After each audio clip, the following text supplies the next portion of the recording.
I was doing some research and I think I understand what this device is for. So it should go inside the door frame, and then this is gonna be the section that secures the other end of the rubber band. If I come into a typical bathroom closet door, I would put the ring inside the door frame. And now what I've got is I've got the rubber bands, bandits. This is super strong. That's not gonna go anywhere. It can also be done over the top frame of the door.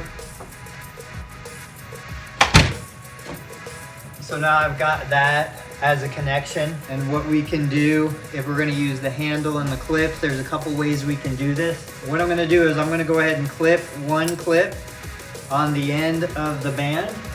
I'm gonna clip that onto the secure. And now we've got this attached into the door frame so that I can do any of the exercises that I wanna do.